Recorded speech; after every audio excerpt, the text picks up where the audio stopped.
Welcome to Gold Derby. I'm Senior Editor Denton Davidson here with Stephanie Ingram and René Warnes, hair department for the Showtime limited series George and Tammy, starring Michael Shannon and Jessica Chastain.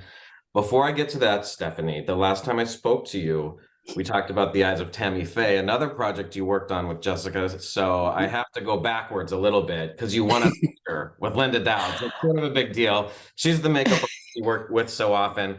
So I need to know, what was that night like for you? What do you remember the most about that whole experience? It wasn't even this year when I watched the Oscars. It was still surreal that I was actually there being accepting an award for something that we worked on for so long to get it to come to life, because it was greenlit, and that it was greenlit. But even now, I don't know. It's like I get goosebumps, and I'm kind of like, I just love the project. And I remember one day we were shooting the prison scene when she went to give him the divorce papers. And I started to cry during one of the takes. And I went up to touch up Jessica, and she goes, "What's wrong?" And I lost it. No. And she goes, "What's wrong? What's wrong?" And I said, "I can't believe we actually got here. And we're actually, like, this film is actually being made, and all the great work and all the progressions of her life." Yeah, it was, I mean, and it still gives me goosebumps.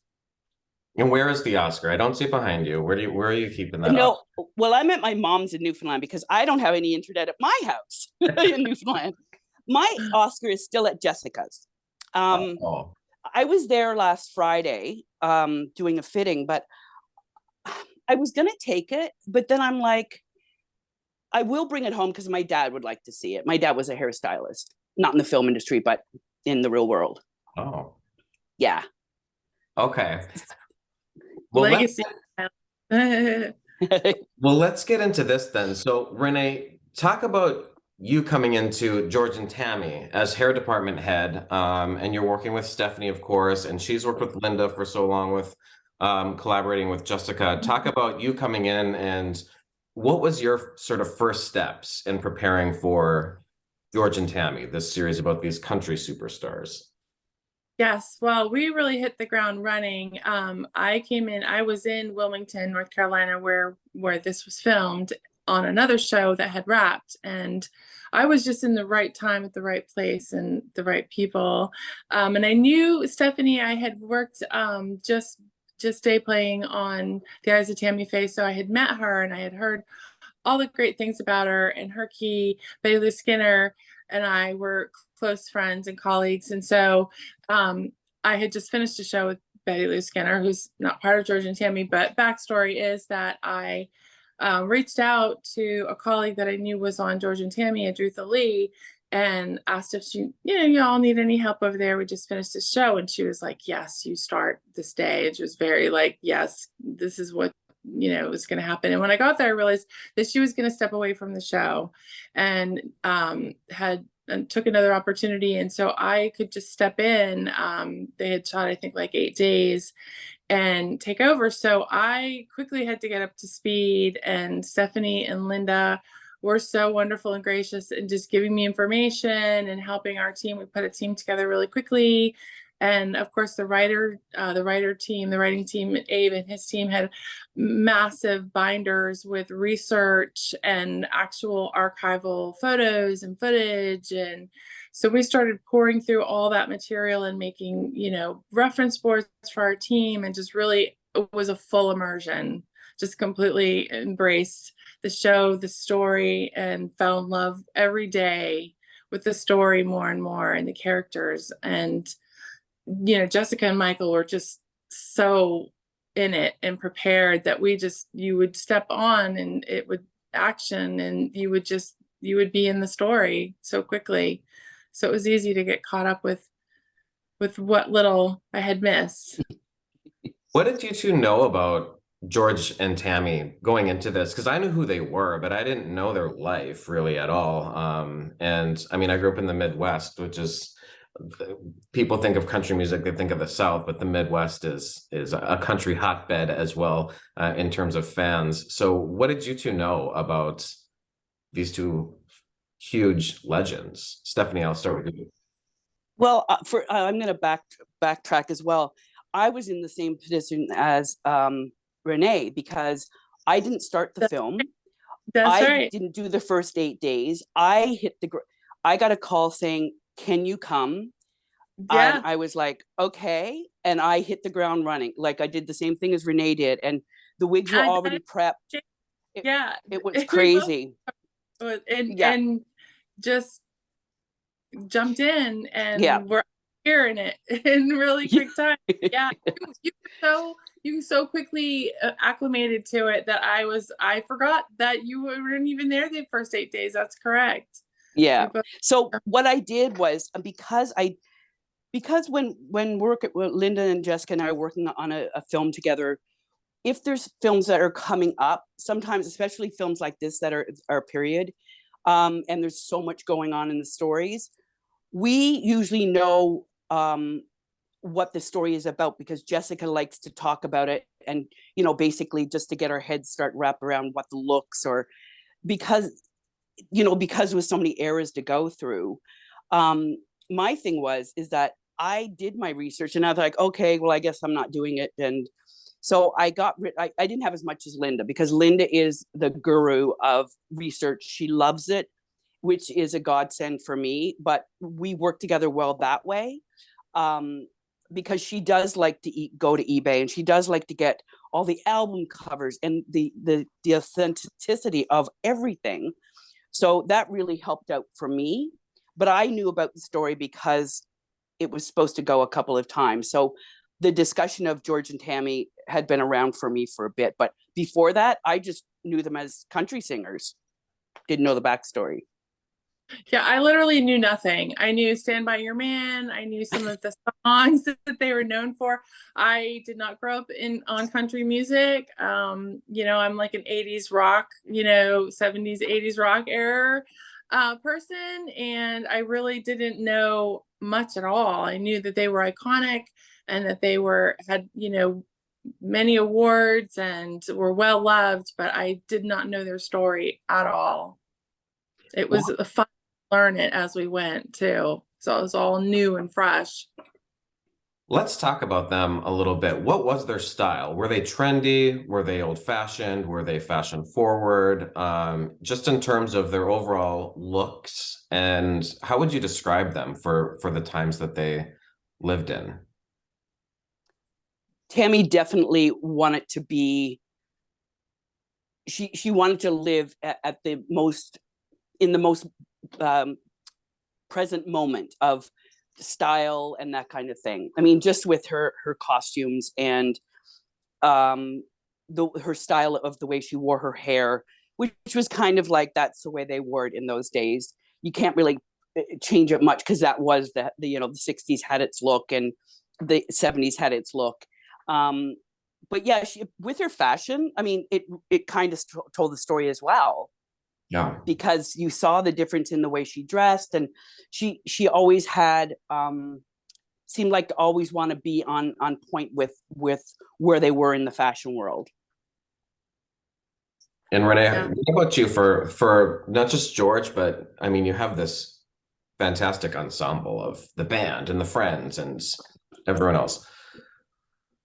I felt like they were always very fashion forward, especially George and Tammy led that. And then their team always looked so sharp, and they would always be right up to the minute with what the latest looks were. From all the archival footage that we looked at, they used like the tailor with the nudie suits, Manuel, I believe his name was.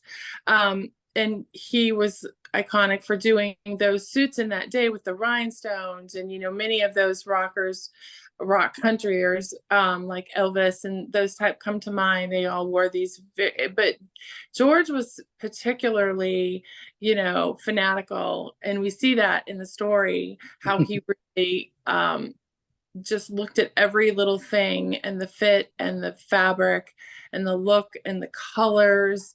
He was into interior decorating as well as his, wardrobe. It was the whole package, and it was all in that day very modern, very, up to date. And it was fun to watch them all come together with the hairstyles, the long chops for the guys and the girls, bouffant, and later in the 70s, it gets softer and it flips out.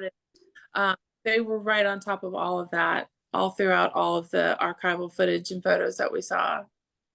What sort of team does it take to put all of this together? Because Stephanie, I know you work specifically with Jessica. I mean, because Tammy was, I mean, that hair alone is a lot of work. And then Renee, as a hair department head, who's divided up? Who's working with Michael? And then who is doing that whole ensemble cast, which is, I mean, it's an incredible number of looks. So what kind of team is that? Oh, it's the best team ever is what kind of team it is. It was, I mean, we had an amazing team. I can't say enough about how great our team was and how hard everyone worked, because we not only did the periods early, but we would age the same group of people, and particularly the musicians that they're real musicians that came from Nashville, and they would really, be playing the instruments, but they would have to go from, young 20s to like many years later, 30 years later, 40 years later, into the 90s.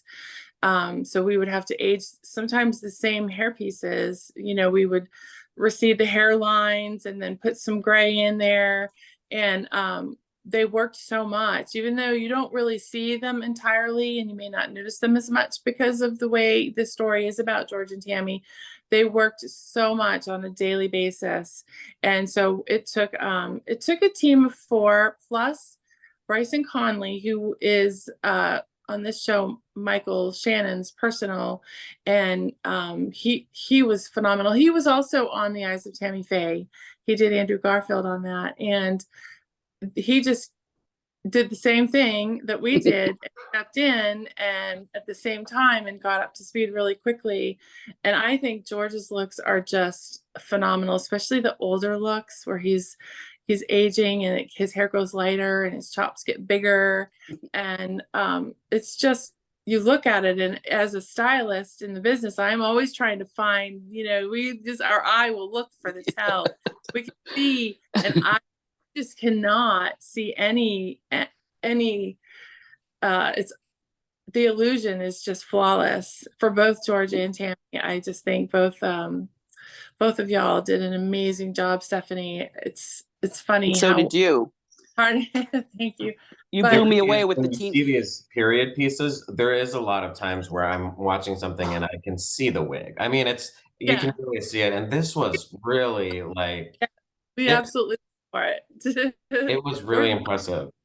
But Renee and her team, to be honest with you, to have that many people, that is not a lot of people for the ensemble of the cast.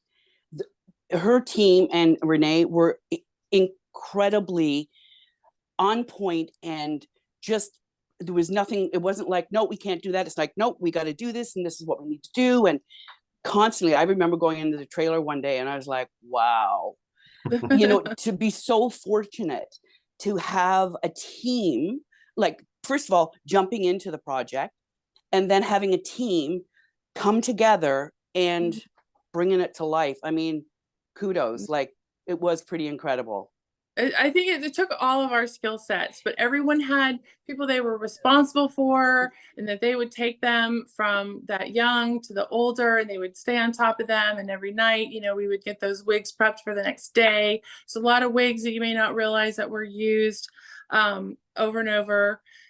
And the team, we had, my key was Christy Cobley, and then I had JC Davis and Joni Shea, who all just took care of different individuals just so impeccably, and really took ownership of those characters and keeping up with them. And and then again, going back to those reference boards and always looking, you know, is it this, are we on track? Are we, you know, and we'd have to look even with some of the background. We had amazing background artists that came and helped us because we had to do period, you know, for huge crowds, hundreds sometimes, with the bouffants and the longer shaggy hair later. And we would be thinking, okay, we're going to Indiana.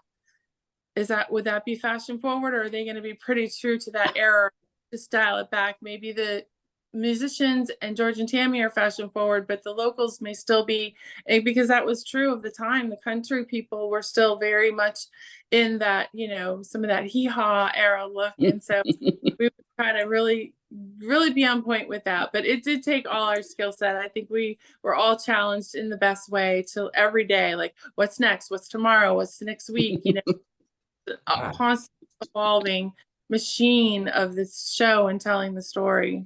And yeah, you mentioned all those audience members in Indiana or Las Vegas.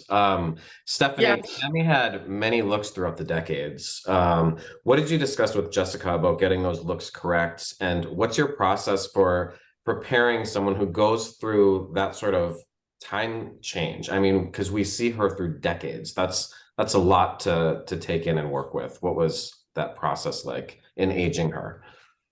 Well, for myself, like I said, the wigs, majority of the wigs were already not established, but they decided on what length they were going to do what era. And so basically it was just me going in and taking direction from Jessica, because here I am kind of going, getting thrown into it. I don't know how many wigs I had on that, 4 or 6. I think 6. And then she did that when we did the brain zap. That was another wig when she was young, flashback. But yeah, most of them were blonde, just different lengths and different styles of basically roller sets like they used to do in the period. You know, people used to go to the salon and get their hair done once a week. And every night I would take the wigs home. If she wore 2 or 3 or whatever that day, I'd clean them, I'd reset them, put them under the dryer, and listen to the dryer all night. So they were dry in the morning. That was a whole thing. Is the key to authenticity for you is to do the hair the way that they actually did it in the time? I mean, is that sort of what helps you? I do, especially with Jessica, because to do a roller set, say with a curling iron, you will not get the same effect. It will not have the same stay. It doesn't react the same way. So to do it authentically is truly the only way to actually get it right. Yeah. We followed suit. The rest of the department followed Stephanie's lead on that and the look, and we did the technical roller sets, wet sets with a setting lotion or some type of, what would have been used with the hood dryers, those little wig heads be under the hood dryers and drying. And it does. You're absolutely right. It would create a much more authentic and longer lasting look. And I think we were on location one time, and it was when we had to do the fake Tammy, and she really should look just like Tammy. And so I was very like, let me see your roller set. Let me, because I'm in charge of copying that. And I was a little, like, okay, let's see exactly what you do in here. And taking it back, because we were on location, to the hotel with the hood dryer and running that hood dryer all night in the hotel room. It was an experience, but hey, it was worth it to get the correct look and to get the outfit. In the morning, it's so rewarding. You take it out and it's like, oh. Yeah, exactly. For each of you, what was your favorite look or scene or episode in terms of like the eras or just the look that you pulled together? Renee, I can start with you. What was your favorite of all of it? I had a lot of fun doing her Tammy's friend Sheila Ritchie. It was George Ritchie's wife until she wasn't. And then so I had a lot of fun doing her. We did the same with her. She had the one wig, but we did the bouffant and flipped it up, and I loved doing that. That was a lot of fun doing that that look. I think I think to try to pick one, she was such a little doll, you know, her little outfits and her nails and her lips would all match like they did in those days. And so she was fun to get to play with. So I think there was this scene where they went to the recording studio and she was like in this pink you know, Pepto-Bismol look, she called it. The actress Kelly McCormick who did such a great job with her, and she just looks so perfect in that, you know, that setting. And I just always remember how fun that was to do. And I have a favorite one of Tammy too. I think the Tammy one is when she's sitting at the pool. She's got these big glasses on in these yellow pants and this white top, and she's got a very serious look. I think she's smoking, but she looks so perfect. And if you put them side by side with the original, because it's duplicating an original photo and look, I mean, it is spot on. It's my favorite. There were many that were my favorite, but it's so cool. Well, that was a funny... Denton, that was a funny moment, because they kept saying to me, it's the iconic look, it's the iconic look. And I'm like, but I don't know. Like, I need a picture. You know, I got thrown into this. So thank goodness the night before, the way I set the wig, I was able to create that look, because I didn't set it to actually create it to go that way. So it was a bit in the morning. I was like, oh, okay, no problem. We'll just fix that a little bit. Okay, now I'm gonna do that. With the hair, and yeah. There was a couple actually. At the beginning, when she's in that green sparkly dress with the short, really boof, very particular hair, when they're in the in the station wagon. There was another look that she did on stage in the Ryman. I can't remember what episode that played in, when she had the little short sparkly dress on with the helmet hair. Which in my that was my 16th film with her.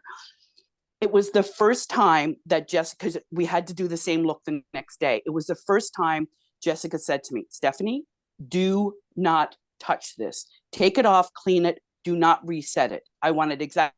And I was like, really? She goes, yep, because that's not how we normally roll. And I was like, okay. And I did it, but it was the weirdest feeling. But of course, because it was so stiff, it was like somebody just molded it. Like, well, it was. I had like horrible hairspray on it, but that was a gorgeous look. And I also like, I think that wasn't the last episode, when she had those, it was in the 80s, when she had those red spandex pants on and the frilly red jacket and with the hat.